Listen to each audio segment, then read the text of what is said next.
राम राम भाइयों। तो आप सभी का एक बार फिर से हार्दिक स्वागत है हमारे एसआर कोचिंग क्लासेस में। देखिए, आपकी रिक्वेस्ट पर आज हम लोग यूपी पीजीटी का टेस्ट सीरीज नंबर 1 लेकर के आए हैं। बहुत सारे बच्चों ने हमको कमेंट बॉक्स में बोला कि सर जी क्या आप पीजीटी के लिए भी कुछ करेंगे हमारे लिए, हो सके तो टेस्ट सीरीज भी पीजीटी का शुरू कीजिए।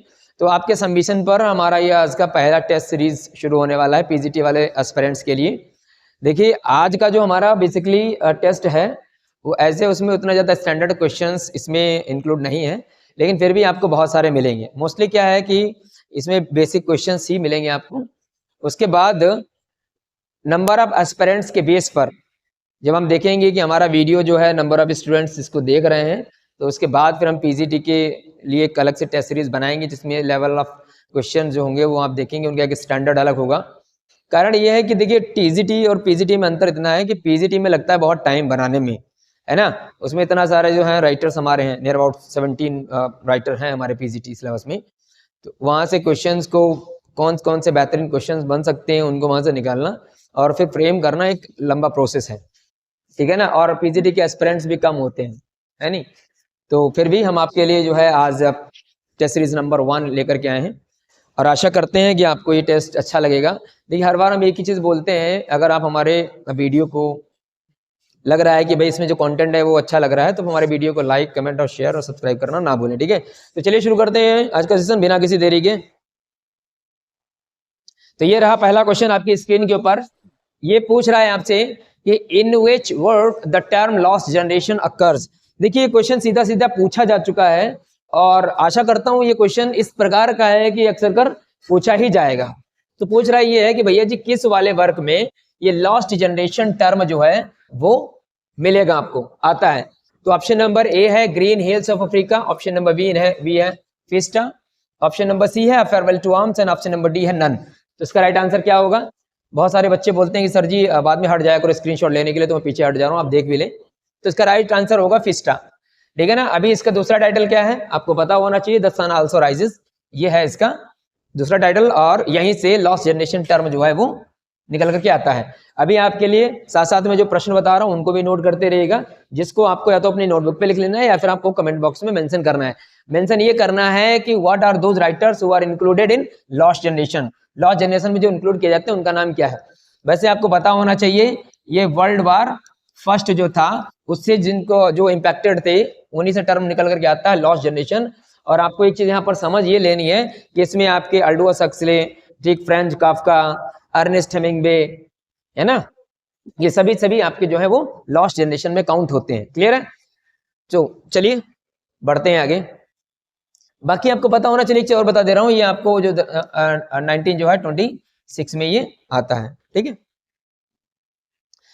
हाँ, क्वेश्चन नंबर 2 है आपकी स्क्रीन के ऊपर। ये आपसे पूछ रहा है कि when the evening is spread out against the sky like a patient etherised upon a table.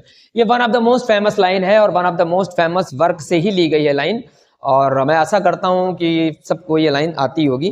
तो बिना किसी देरी के चलिए फटाफट ऑप्शन देख लेते हैं। ऑप्शन नंबर ए में है ये भैया जी सैमो सेन का एक वर्क है डिगिंग, वहां से लिया गया है। डब्ल्यू बी ईट्स का एक वर्क है वाइजेंसी, वहां से लिया गया है।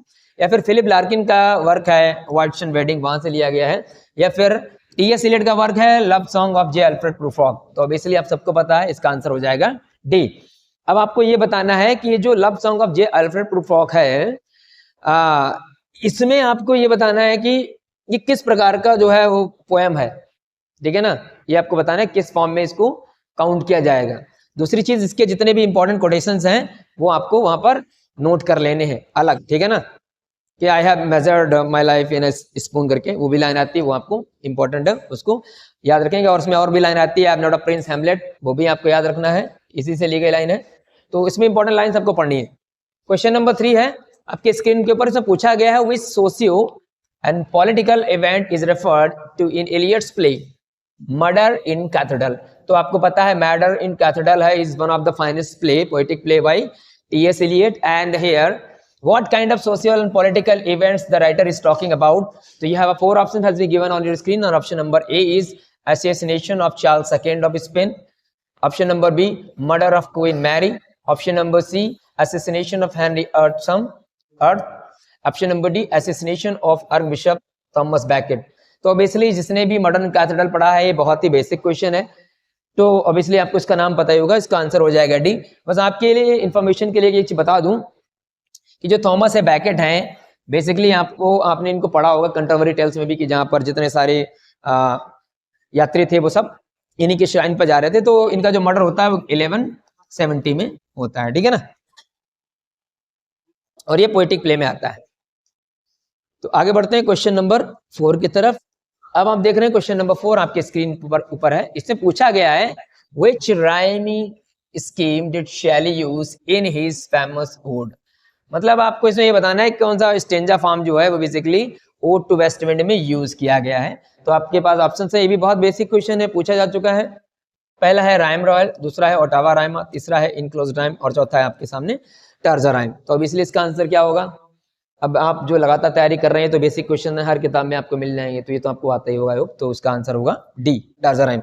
बस आपको बताना इतना है, इसमें सबसे इंपॉर्टेंट चीज आपको ये बतानी है कि how many sections are there of the ode to the west wind. इसमें कितने सारे सेक्शंस दिए गए हैं, ठीक है।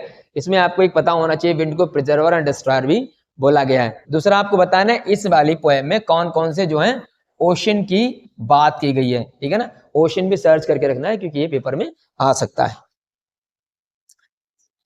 बाकी क्वेश्चन नंबर 5 देखते हैं, which of the following is not correctly matched. इनमें से ऐसा कौन सा वर्क है जो करेक्टली मैच नहीं किया गया है।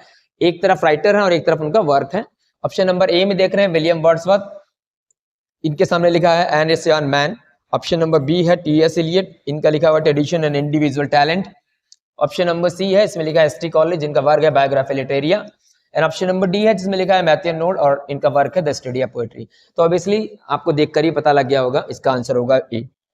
एसे ऑन मैन इनका नहीं है, बल्कि किसका है? अलेक्जेंडर पोप का है, ठीक है ना, जिसको अंडरटेकर बोला जाता है। अंडरटेकर ना, अंडरटेकर बोला जाता है भैया जी।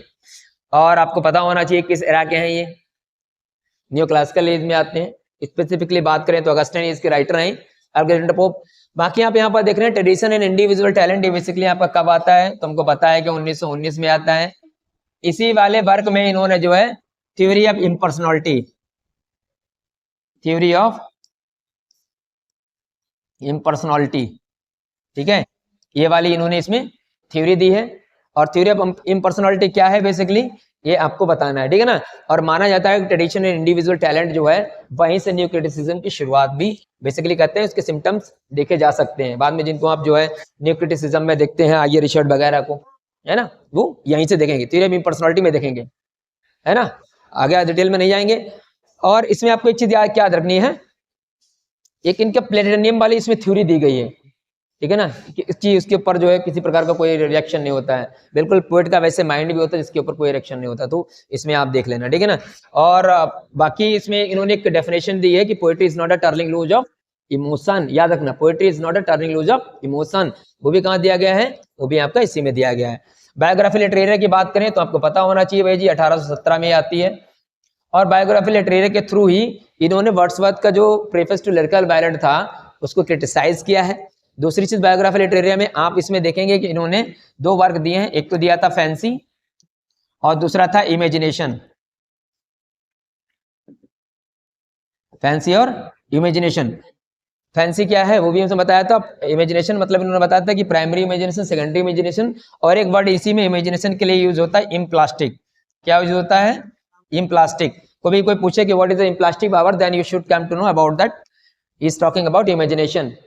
इम्प्लास्टिक पावर की बात करेंगे तो किसकी बात कर रहे हैं? इमेजिनेशन की ही बात कर रहे हैं, ठीक है ना। तो मैंने आपको बायोग्राफी लिटरेचर यहाँ तो बता दिया। फिर आप देख रहे हैं यहाँ पर द स्टडी ऑफ पोएट्री लिखा गया है। आपको पता होना चाहिए द स्टडी ऑफ पोएट्री में कौन कौन से टर्म आते हैं। तो इनकी जो है इसमें एक बहुत ही फेमस डेफिनेशन है, the poetry is the criticism of life, है ना, तो वो इसी वाले वर्क में दी गई है। चलिए बाकी इसको डिटेल में पढ़ना है क्योंकि यहीं से पेपर में प्रश्न बनाया जाएगा। बाद में जैसे जैसे आप हमारे साथ जुड़े रहेंगे हम आपके क्वेश्चंस का स्टैंडर्ड लगातार बढ़ाते रहेंगे, एक से बेहतरीन क्वेश्चंस हम आपके लिए लाते रहेंगे। लेकिन ये कब होगा? जब हमारे वीडियो को आप ज्यादा से ज्यादा शेयर करेंगे, लाइक करेंगे, सब्सक्राइब करेंगे तब, वरना जय राम जी की, ठीक है ना। चलो भैया क्वेश्चन नंबर 6 देखते हैं। यहाँ लिखा है भैया जी, who drafted document the declaration of independence. Independence नाम का ये जो है डिक्लेरेशन वाला जो वर्क है किसने लिखा था? क्या वो अब्राहम लिंकन है, क्या वो थॉमस जेफरसन है, क्या वो जॉन एडम्स है, क्या फिर वो एडी थोरियो है, यानी कि एनी डेविड थोरियो। तो इसका राइट आंसर क्या होगा? राइट आंसर होगा बी। स्पीड कुछ ज्यादा ही हो रही है मैं ना, चलो धीरे धीरे। अब ये देखो, ये भी बहुत सिंपल सा एक क्वेश्चन है भैया जी। इसमें पूछा गया which of the following poem by Robert Frost became an inspiration, inspire लिखा है भाई, inspirational poem for former Indian prime minister Pandit Jawaharlal Nehru. तो ये सबको पता है कि भाई रॉबर्ट फ्रॉस्ट जी के द्वारा ऐसी कौन सी पोएम है जो एक प्रेरणा का स्रोत रही है हमारे फॉर्मर प्राइम मिनिस्टर जो है पंडित जवाहरलाल नेहरू जी के लिए, जिनको हम प्रेम से चाचा बोलते हैं। तो कौन सा है? रोड नॉट टेकन है, क्या वो मेंडिंग वॉल है, क्या फिर वो आफ्टर एप्पल पिकिंग है, या फिर वो स्टॉपिंग बाय वुड्स है। तो ऑब्वियसली इसका राइट आंसर क्या होगा? D, stopping by woods on a snow evening. ऐसा माना जाता है कि जब पंडित जवाहरलाल नेहरू की डेथ हुई थी तो उनके बिस्तर, उनके तकिया के पास में इसी पोएम की कुछ पंक्तियां जो मिली थी। ठीक है ना। आगे बात करते हैं। क्वेश्चन नंबर 8 आपकी स्क्रीन के ऊपर है। इसमें पूछ रहा है कि which of the following work was not written by Faulkner, मतलब विलियम फॉकनर के द्वारा कौन सा वर्क जो है वो नहीं लिखा गया है। विलियम फॉकनर के बारे में देखो, हमको आपको पता होना चाहिए, लेकिन आपको मैं बता रहा हूं क्या क्या चीज ध्यान देनी है।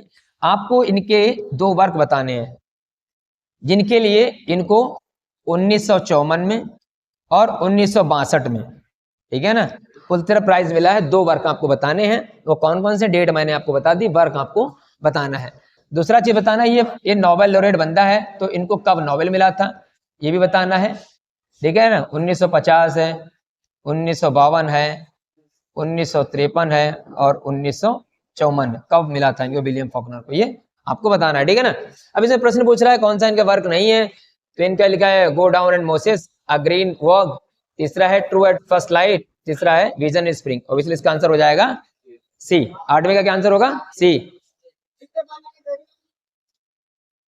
चलिए, अब यह पूछ रहा है which of the following work was not written by Hemingway, यानी कि अर्नेस्ट हेमिंगवे। अर्नेस्ट हेमिंगवे को भी लॉस्ट जनरेशन में रखा जाता है। तो प्रश्न एक कभी ये बना ले, ठीक है ना, कि भाई इनमें से ऐसा कौन सा राइटर है जो लॉस्ट जनरेशन के लिए जाना जाता है, तो आंसर हो जाएगा हमारा हेमिंगवे। एक आपको चीज और याद रखनी है, जब अगर प्रश्न कोई आपसे अगर ये पूछे कि कोड हीरो किसके वर्क में देखे जाती हैं, या फिर कोड हीरो जो है बेसिकली के लिए कौन सा राइटर जाना जाता है, तभी आपका आंसर क्या हो जाएगा? हेमिंगवे हो जाएगा। ठीक है ना, अर्नेस्ट हेमिंगवे ना। और अर्नेस्ट हेमिंगवे के बारे में आपको जो बता दूं, बेसिकली क्या है ये, देखिए नोबेल प्राइज लॉरेट तो है ही, हमको पता होना चाहिए। 1954 में मिला था इनको। ठीक है ना। और आपको एक चीज समझनी है यहां पर है, इनका एक वर्क है, इनका एक बहुत ज्यादा फेमस वर्क है, वो आपको बताना है कौन सा है जिसके लिए इनको मिला था, पुलित्जर प्राइज भी मिला था इनको। तो उसका नाम है the old man and the sea. ठीक है ना। हाँ, चलिए इतनी चीज बता दी। इसमें आप वर्क देखते हैं। ऑप्शन नंबर ए में है द डेंजरस समर है, ऑप्शन नंबर बी में मोबाइल फीस्ट है, ऑप्शन नंबर सी में मैन एट वॉर है, ऑप्शन नंबर डी में ऑन द विच नाइट। तो obviously option number D is the right answer. No का क्या हो जाएगा? डी हो जाएगा। चलिए फटाफट क्वेश्चन नंबर 10 पढ़िएगा। बहुत ही सरल और क्वेश्चन पूछा गया है।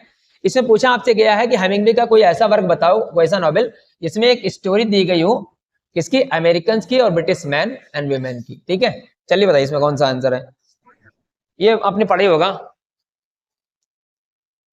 तो ऑब्वियसली इसका आंसर क्या हो जाएगा? ऑप्शन नंबर ए में है old man and the sea है, ऑप्शन नंबर बी में the garden of Eden, option number C में है the sun also rises, and option number D में आइलैंड द स्ट्रीम। ठीक है, तो ऑब्वियसली इसका राइट आंसर हो जाएगा द सन आल्सो राइजेस।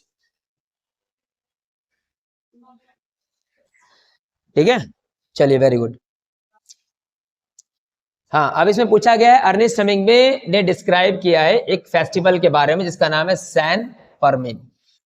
कौन सा ऐसा नॉवेल जिसमें सैन फर्मिन फेस्टिवल देखने को मिलता है? ऑप्शन आपके सामने है the torrent of spring, option number B में आपका है a farewell to arms, option number C में the sun also rises, and option number D में to have and have not. तो ऑब्वियसली इसका आंसर हो जाएगा C, the sun also rises. अगला देखेंगे, in which novel of Ernest Hemingway based on trip to Spain, मतलब इसमें जो है ऐसा कौन सा नॉवेल है जो ट्रिप टू स्पेन पर बेस्ड करता है? आपके सामने 4 ऑप्शंस हैं, उसमें देखिएगा, फटाफट बताइए कौन सा इसमें आंसर हो सकता है। क्या वो अंडर किलिमंजारो है, या फिर for home the world tolls है, या फिर द सन आल्सो राइजेस है, या फिर टनल्स ऑफ द फेस्ट है? क्या इसका राइट आंसर होगा? तो ऑब्वियसली इसका आंसर हो जाएगा सी। आपको एक क्वेश्चन बताना है कि ऐसा कौन सा अर्नेस्ट हेमिंग्वे का नॉवेल है जिसमें आप बुल फाइटिंग देखते हैं, बुल फाइटिंग वाली बात की गई है, ठीक है ना। और अर्नेस्ट हेमिंग्वे के बारे में आप जानते हैं कि he was an ambulance driver from the Italian front in world war first, ठीक है। एम्बुलेंस ड्राइवर भी रहे हैं, वो पूछा भी गया है। बुल फाइटिंग कौन से इनके वर्क में है वो बताना है। और ग्रीन हिल्स ऑफ अफ्रीका जो है उसका थीम बेसिकली क्या है वो आपको कमेंट बॉक्स में बताना है। आपसे पूछा गया कि कौन सी जो है पोएम वो नहीं है रॉबर्ट फ्रॉस्ट जी के द्वारा, तो ऑब्वियसली आपको पता होना चाहिए। Hard not be king, a father range, the lone striker, our request, तो ऑब्वियसली इसका आंसर हो जाएगा डी, आर रिक्वेस्ट इज जो है it's not a poem by Robert Frost. Robert Frost के बारे में एक चीज आपको समझ लेनी है, इनको एक टेरर पोएट भी बोला जाता है, टेरर पोएट, ठीक है ना, याद रखना टेरर पोएट बोला जाता है। एक चीज और बता दो चलो रॉबर्ट फ्रॉस्ट के बारे में, हालांकि मैं जब क्वेश्चन कराऊंगा तो बताऊंगा इनकी वो कौन सी पोएम है, ठीक है ना, जिनका सीधे सीधे रिलेशन है जोसेफ एफ कैनेडी से, जो वहां के प्राइम मिनिस्टर थे, ठीक है, अमेरिका के, तो फॉर्मर प्राइम मिनिस्टर थे, उनका रिलेशन, इनकी ऐसी कौन सी बुक है, कौन सी पोएम है जिसके साथ में है वो बताना है आपको। इससे पूछा है क्वेश्चन नंबर 14 में which work by Robert Lee Frost symbolises all kind of man barriers, मतलब ऐसा कौन सा वर्क है जिसमें आपको मैन बैरियर्स जो है वो देखने को मिलती हैं, ऐसी कौन सी इनकी पोएम है, क्या वो रोड नॉट टेकन है, क्या वो मूविंग है, क्या वो मेंडिंग वॉल है, क्या वो two terms in mud times, तो ऑब्वियसली इसका आंसर क्या हो जाएगा C, bending wall. Bending wall में आपने देखा ना कि दो प्रकार के जो है बॉल बना लेते हैं किसान, वो एक बैरियर का काम करता है वहां पर। इसमें पूछा गया who is known as a non serious, याद रखना नॉन सीरियस पोएट भी आ सकता है, कौन ड्यू टू हिज ह्यूमर, ऐसा कौन सा इसमें जो है राइटर है जो अपने non seriousness non serious poet माना जाता है अपने ह्यूमर के कारण, कौन ऐसा है, तो ऑब्वियसली इसमें आंसर देखना है, क्या वो रॉबर्ट ली फ्रॉस्ट है, क्या वो वाल्ट विटमैन है, क्या वो अर्नेस्ट हेमिंग्वे, क्या वो एमिली डिकिंसन है, तो इसका राइट आंसर क्या हो जाएगा, राइट आंसर हो जाएगा ए, रॉबर्ट ली फ्रॉस्ट। देखो ये पूरा नाम भी हमें याद रख लेना है, ठीक है ना, आपको बताना है कि ये जो ली टर्म है, ली मिड वाला टर्म, ये किससे लिया गया है, ली कहां से नाम आ जाता है रॉबर्ट फ्रॉस्ट का, ली जो मिडिल नेम है वो कहां से आता है। क्वेश्चन नंबर 16 देख रहे हैं, इसमें आप लिखा है आपके सामने in which work of Kamala Das presented depict the lack of human communication, कुल मिलाकर याद रखना ऐसा कौन सा वर्क है जिसमें कमला दास जी कहती हैं कि भाई आदमियों के बीच में जो है कम्युनिकेशन की कमी आ गई है और यही चीज जो है फेलियर बन गई है मैन वीमेन के रिलेशनशिप में, तो ऐसा कौन सा वर्क है, क्या वो द ओल्ड प्ले हाउस है एंड द अदर पोएम्स है, क्या वो द लुकिंग ग्लास है, क्या वो द समर इन कलकत्ता है, क्या वो डिसेंडेंट है, तो बेसिकली इसका राइट आंसर हो जाएगा सी, summer in Calcutta. Question number 18 देख रहे हैं, 17 देख रहे हैं, अभी 16 था, हाँ ठीक है, क्वेश्चन नंबर 17। हाँ, I began to write poetry with ignoble aim of working a man, this statement is, ये कहना कि भाई इन्होंने कहा कि मैंने जो पोएट्री है वो बेसिकली इग्नोबल एम के साथ में लिखी है ऑफ वर्किंग अ मैन, तो कौन इसमें है, क्या वो निस्सिम स्किल है, क्या वो कमला दास है, क्या मुल्कराज आनंद है, क्या वो विटमैन है, तो इसका आंसर हो जाएगा बी, कमला दास जी। देखिए फटाफट करा रहा हूँ, 35 इसमें क्वेश्चन आपके सामने हैं और इसीलिए ज़्यादा हम लोग आपस में बात नहीं कर रहे हैं, बस बेसिकली मैं बस आपको यहाँ पर एक्सप्लेन कर रहा हूँ जो इंपॉर्टेंट चीज़ें उनको बस खत्म। तो इसका ऑप्शन नंबर ए है फ्रॉस्ट है, ऑप्शन नंबर बी है हेमिंग्वे, ऑप्शन नंबर सी है टी.एस. इलियट और ऑप्शन नंबर डी है थॉमस हार्डी। पूछा इसमें गया है आपके सामने स्क्रीन पर दिख ही रहा है, मैं बता ही दे रहा हूँ, इसमें कुछ कहने वाली बात नहीं है। ऐसा राइटर बताओ जिसको गोल्ड मेडल मिला हो अपने लैटिन पोएम के लिए, तो इसलिए इसका आंसर हो जाएगा सी, थॉमस स्टर्न इलियट। अब इसमें पूछा गया जूड द ऑब्स्क्योर का क्वेश्चन है, इसमें पूछा गया जो जूड होती है उनको कौन जो है पालता पोसता है बड़ा करता है, तो क्या वो उनकी आंट ड्रूसिला होती है, क्या उसकी मदर होती है, क्या वो फिलिस्टन होता है या फिर वो वेलवेंट होता है, इसलिए इसका आंसर हो जाएगा ए, उसकी aunt Drusilla. What is a Christ minister in Jude the Obscure, ये पूछा गया जूड द ऑब्स्क्योर में क्रिस्ट मिनिस्टर क्या है। और एक चीज आपको ये भी पता है कि भाई इनका जो है बेसिकली लास्ट नॉवल ही बोला जाता है, 1895 के पास में आता है ये जूड द ऑब्स्क्योर, उसके बाद में ये जो है पोएम वगैरह लिखनी शुरू कर देते। तो एक आपने ये भी क्वेश्चन देखा होगा कि वैसे राइटर का नाम बताओ जिसने अपने करियर की शुरुआत भी बेसिकली जो है वो एज अ पोइट की थी और एंडिंग भी अपनी एज अ पोइट ही की, तो उसमें किसका नाम आता है, वो इसलिए थॉमस हार्डी का आता है। थॉमस हार्डी के बारे में आप जानते हैं कि भाई विसेक्स पोएट कह जाते हैं क्योंकि इनका जो रीजनल एरिया है वो विसेक्स ही है, ठीक है ना। हाँ तो यहाँ पूछा गया है कि जूट दावस्कर में क्रिस्टमिनिस्टर एक चीज है, क्या है? क्या ये एक लार्ज चर्च है, क्या एक यूनिवर्सिटी टाउन है, क्या ये हार्डी का बर्थ प्लेस है, या फिर द नेम ऑफ ड्रोसलास बेकरी, किसका है? तो इसका आंसर क्या होगा? आंसर हो जाएगा बी, अ यूनिवर्सिटी टाउन। ठीक है, एक इमेजिनरी है यूनिवर्सिटी टाउन।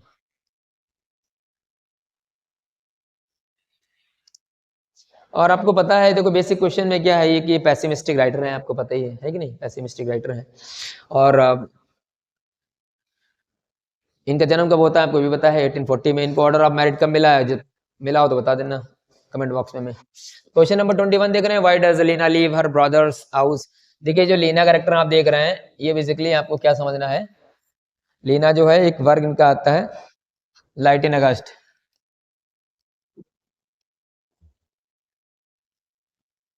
उससे लिया गया है, लेकिन लाइट इन अगस्त का आपको दूसरा नाम बताना है मुझे कि उसका दूसरा नाम क्या है। ठीक है, और ये वाला इंपॉर्टेंट भी है। इसमें सीधे सीधे क्वेश्चन जो लोग नेट का एग्जाम दिए गए होंगे तो आप पाएंगे कि ये लाइट इन अगस्त का सीधा सीधा स्टेटमेंट जो है वो पूछ लिया गया था नेट वाले पेपर में। तो अगर आपको देखना है तो नेट वाला प्रीवियस ईयर का क्वेश्चन देखेंगे तो वहां पर आपको मिल जाएगा। ठीक, इसका दूसरा नाम आपको कमेंट बॉक्स में बताना है, और हो सकता है ये वाला हमारे लिए इंपॉर्टेंट हो जाए। तो लीना जो है वही क्या करती है, अपने भाई का घर क्यों छोड़ देती है? आपके सामने चार ऑप्शन है। शी इज वांटेड फॉर पेटी theft, she is searching for her baby's father, पापा बच्चे के पापा को ढूंढ रही थी वो, या फिर she is searching for her birth father, या फिर इनमें से कोई नहीं। तो अब इसलिए क्या है, आंसर हो जाएगा इसका B, she is searching for her baby's father.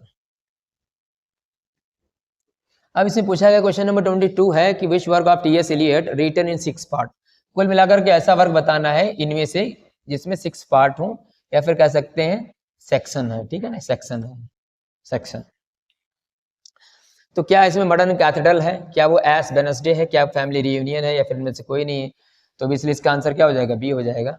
इसमें आपको एक चीज समझ लेनी है, देखिए 1927 के पास में लिखी गई थी, जब टी.एस. एलियट ने अपने रिलीजन को कन्वर्ट किया था एंग्लिकनिज्म में। ठीक है ना, तो अभी कभी बात आए कि ऐसी कौन सी पोएम है जिसमें इनके रिलीजन के कन्वर्जन की बात की गई, तब भी आंसर आपका क्या हो जाएगा? एस वेडनेसडे हो जाएगा ना। इस पर्पज से ये इंपॉर्टेंट बनती है आपकी, ये बात आपको ध्यान रखनी है। बाकी इसमें पूछा गया which work is in blank verse? ऐसा वर्क इसमें ऑप्शन में बताना है आपको जो ब्लैंक वर्स में हो, जिसमें 2 एक्ट्स भी हो, और जो विशवुड में सेट हो। ये 3 चीजें आपको ढूंढनी है।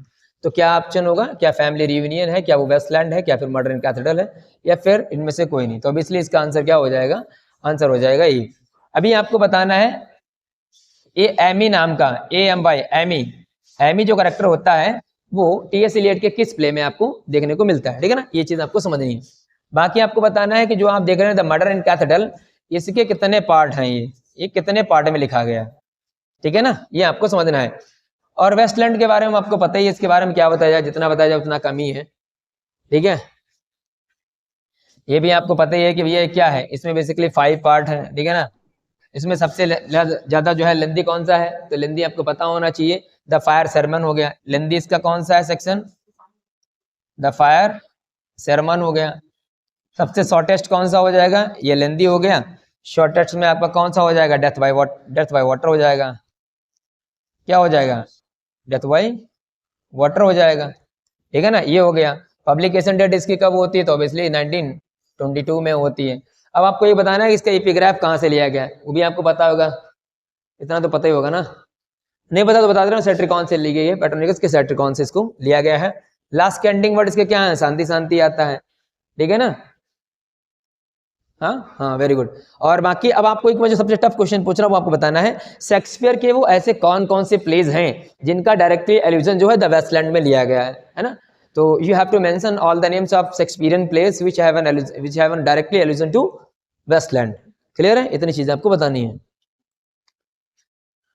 अभी मैं बस बहुत बेसिक क्वेश्चन से हैं, बाकी जब पढ़ेंगे तो आप देखेंगे यार।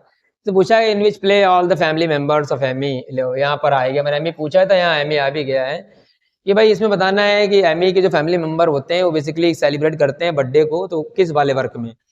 या वो ये love song of Jennifer frock है, या फिर आज वेडनेसडे है, या फैमिली रियूनियन है, या मॉडर्न कैथेड्रल? ऑब्वियसली आंसर हो जाएगा इसका द फैमिली रियूनियन। ठीक है ना, वो समझ सकते हैं। अब यहाँ प्ले पूछा गया, एलिमिनेट कर सकते हैं कि यार ये तो पोएम है, हो नहीं सकता, वेडनेसडे भी पोएम है, ये हो नहीं सकता, मॉडर्न कैथेड्रल इसमें तो केवल आर्क बिशप की बात की गई, नहीं पता तब भी तुक्का लगा दो, सही आंसर हो जाएगा। एलिमिनेशन करना सीखो, नहीं पता नहीं जो है गुग्गू की तरीके केवल ऑप्शन ही दिखते रहे होगे क्या? स्मार्ट वर्क करना सीखो लल्ला यार। अब नहीं भी पता तो दिमाग लगाओ कि ऐसा ऐसा जो है जुगाड़ सेट किया जाए कि आराम से कर पाए। अब इसमें टेस्ट जो है, टेस्ट तो समझ ही पा रहे हो, ये वर्क है थॉमस हार्डी जी का। इससे पूछा है इनको कौन सा डिस करता है, तो क्या एलेक है, क्या ओक है, क्या जूड है, क्या नन है? कोई नहीं। इसमें ऑप्शन नंबर ए एलेक।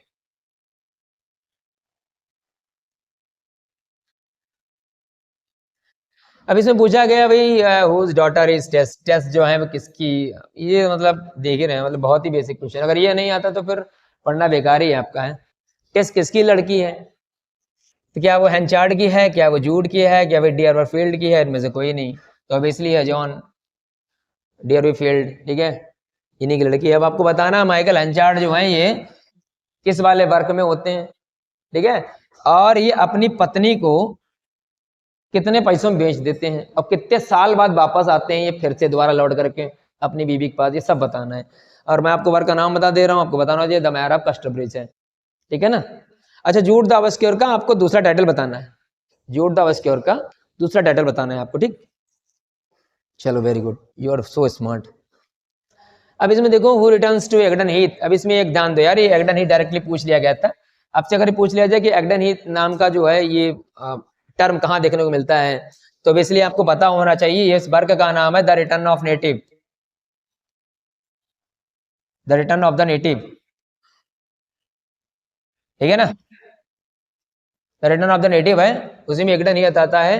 तो and decides to become school master. तो इसमें ऐसा कौन सा करेक्टर है जो बाद में फिर से अपने जो है एगडन हीथ में लौट आता है और बाद में स्कूल मास्टर बन जाता है? जहिका दिल टूटता है ना, वही भैया इतिहास रचता है। लुसेटा वाही जो थी, अब जो है ये अब क्या ही बताया जाए, लुसेटा इनको छोड़ दिए, तब इन्होंने कहा ऐसा करो मास्टर बन जाओ आराम से, है कि नहीं?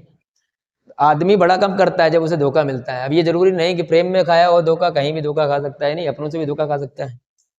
तो लल्ला आप पढ़ते रहना, इसमें सब मुहमाया है, मत देखना, ध्यान मत देना। ऑप्शन नंबर ए में क्या हेंचार्ड है, क्या पार्फरे है, क्या मेब्राइट है, या गैब्रियल ओक है?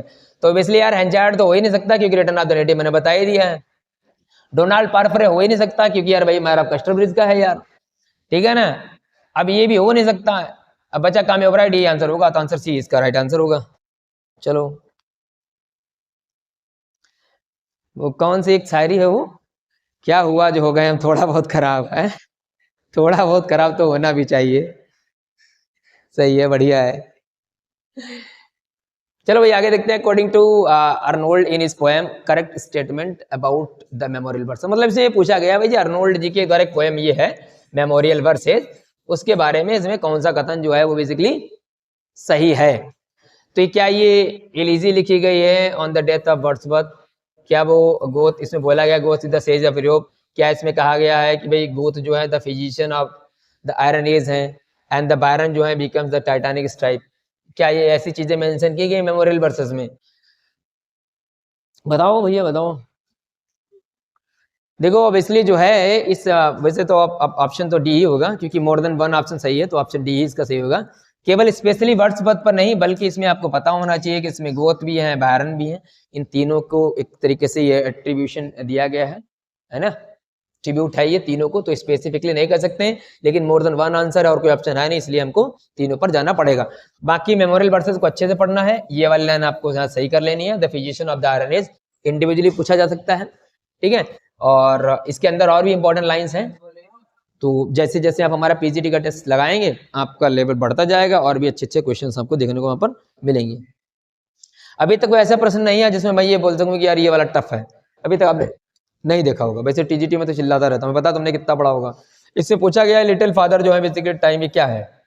ये क्या ये फिलिस्टोन का सन है, या फिर सीउस चाइल्ड भाई ये फॉर्मल लवर है, या अरवेला का सन है, या फिर जूड्स यंग ब्रदर? कौन सा है? तो इसका आंसर हो जाएगा सी, अरवेला सन। अरावेला फॉरमोर इनका पूरा नाम है, किसमें करेक्टर है बताना फटाफट आपको है। अगला है व्हाट बिजनेस डू जूड एंड स्यू? अब ये क्या करेंगे भैया, जूड जो है सू सू जो कौन सा जो है हमारे बिजनेस करते हैं? क्या करोगे, घर से भाग जाओगे तो आटा तो पकाना पड़ेगा, नहीं मिल रहा, बप्पा तो बैठे नहीं है खिलाएंगे, जाओ तो क्या करेंगे, बिजनेस तो खोल नहीं पाएंगे ऑब्वियसली है, ठीक है? हाँ हो सकता है कि आयरन पिघला रहे हो, फार्मिंग फार्मिंग का इनके बप्पा ने थोड़ी वहां पर जो है उनकी खेती लेकर रखी, ये भी नहीं होगा। पढ़ाएंगे कहाँ पढ़ाएंगे यार, पढ़ाए होते तो भागे कह जाते। आंसर हो जाएगा सी, बेकिंग, है कि नहीं? घर से भाग जाओगे तो क्या होगा भैया? है किसी के रोज जो है रोजगार करना पड़ेगा। कौन सा तुम्हारे लिए हमारा आलिशान बंगला बना रखा है वहां पर। चलो क्वेश्चन नंबर 31 है, वेयर डज आरवेला गो आफ्टर लिविंग जूट। ये भी सही है। ये इस समय देख रहे हैं IIT बाबा चल रहे हैं, नहीं अब पता नहीं वो इसको जो है उसकी न्यूज किस तरीके से मोल्ड कर दिए, बता दिए प्रेम में धोखा खाए, बाद में बाबा बन गए हैं। तो वैसे ये बात सत्य है, जब आदमी प्रेम में धोखा खा लेता है या फिर अपनों से धोखा देता है आदमी अलग हो जाता है। वैसे यहाँ भी अब इनको देखो क्या लग रहा है, आरवेला जो है वो जूट को छोड़ करके कहाँ चली जाती हैं। अब ये भी चली गई बेचारे उनके छोड़ करके, अब देखो कहाँ जाती हैं। ऑस्ट्रेलिया में गई है, अमेरिका में गई है, कि आर्मेनिया हमारा होता है, इनको हम काला पानी भेज देते हैं लेकिन आए हम थे ही नहीं वहां पर। चलो ये गई है ऑस्ट्रेलिया, ठीक है। हाँ इसको क्या करना चाहिए था, मतलब अब ये जो है कोई तुमको लड़की छोड़ के चली जा रही, तो ये बात समझ रहे हैं मतलब क्या है, ये एक तेरे बेवफा होने से मैं परेशान नहीं, अभी तो दिल लगाने को पूरा जहां बाकी है, इसको ये बोलना चाहिए था, है कि नहीं है। चाहो इनके जितने पढ़ोगे ना आप थॉमस हार्डी के प्लेज और सॉरी नॉवेल्स, उसमें सब में यही है, इनका जो है प्रेम प्रसंग ऐसा कोई है ही नहीं जिसमें ना मिले। और सब में हीरो जो है या तो हीरो छोड़ देगा तो हीरोइन छोड़ देगी यार, मतलब एक से एक जो है इसमें कैरेक्टर है। अब बताओ आदमी जो है इतना शराब के नशे में अपनी अपनी मेहरारू को ही छोड़ दिया भाई, उसको बेच दिया, मतलब इतना कोई आदमी हो सकता है? सब में यही चल रहा है। चलो इसमें पूछा गया भैया अमेरिका का जो है great grand old man of poetry को किसे बोला जाता है, तो बेसिकली क्या वाल्ट व्हिटमैन है, फ्रॉस्ट है, फॉकनर है, थॉमस हार्डी, तो बेसिकली ये है। फादर किसको बोला जाता है ये बताना है आपको। वाल्ट व्हिटमैन ने आपको पता है is called the father of free verse.